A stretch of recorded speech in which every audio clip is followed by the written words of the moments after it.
Just imagine మీరు 4 గోడల మధ్య చిక్కుకుని పోయారు, ఇరుక్కుని పోయారు అనుకోండి. గోడలు దాటితే మీకు కావాల్సిన లైఫ్ స్టైల్, మీకు కావాల్సిన సక్సెస్, మీకు కావాల్సిన పీస్ఫుల్ అండ్ హ్యాపీ లైఫ్ మీకు దొరుకుతుంది అనుకుంటే ఆ గోడల్ని బద్దలు కొట్టుకునైనా అటువైపు వెళ్ళడానికి మీరు ప్రయత్నిస్తారు. ఇదే కదా లైఫ్ అంటే. ఈ గోడలు అనేది మెటఫారికల్ ఎగ్జాంపుల్ ఆఫ్ బ్యారియర్స్. అంటే మన సక్సెస్ కి, మనకి కావాల్సిన లైఫ్ స్టైల్ కి వెళ్లకుండా ఆపేసేటువంటి అడ్డు గోడలు. ఆ గోడలు మన లైఫ్ లో ఏదైనా అయి ఉండొచ్చు. భయం అయి ఉండొచ్చు, బద్ధకం అయి ఉండొచ్చు, ఇన్సెక్యూరిటీ అయి ఉండొచ్చు, డిప్రెషన్ కూడా అయి ఉండొచ్చు. అయితే ఇలాంటి గోడలు దాటితేనే మనకు కావాల్సిన లైఫ్ ని మనం పొందుకోగలం. ఈ విషయం మీద క్లారిటీ వచ్చిన ఎవరైనా ఆ గోడలు బద్దలు కొట్టుకుని వెళ్ళిపోవాలి అనుకుంటారు, కానీ పూర్తిగా దాటుకోలేకపోతున్నారు.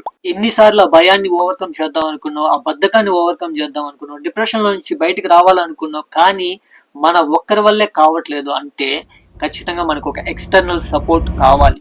బైబిల్లో ఇలాంటి గోడ గురించి ఒక సినారియోని గుర్తు చేస్తాను. దేవుని ప్రజలు తమ సొంత దేశాన్ని స్వాధీనం చేసుకోవడానికి వెళ్తున్నప్పుడు మధ్యలో ఒక పెద్ద గోడ అడ్డొచ్చింది. ఆ గోడ పేరే the wall of Jericho. It is one of the greatest defensive wall in the ancient history. ఈ గోడ చాలా బలమైనది, చాలా ఎత్తైనది, చాలా వెడల్పైనది.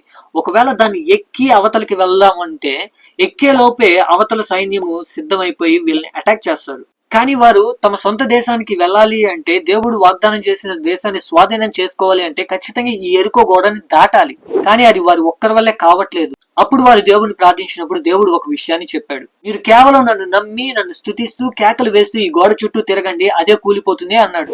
వారు నమ్మారు, దేవుడు చెప్పినట్టు చేశారు, గోడ కూలిపోయింది. సంతోషంగా వారు గోడ దాటేశారు. ఇక్కడ మనం అర్థం చేసుకోవాల్సింది ఏంటంటే, గోడ మనకి పెద్దగా కనిపించవచ్చు కానీ దేవుడికి పెద్దగా కనిపించదు. వారు దేవుణ్ణి నమ్మారు, దేవుడు వారికి సహాయం చేశారు. సో ఇప్పుడు మన జీవితంలో కూడా మన ముందు ఎంత పెద్ద గోడ ఉన్నా దేవుడిని నమ్మి దేవుడు చెప్పినట్టు చేస్తే మిగతా విషయాలు ఆయన చూసుకుంటాడు.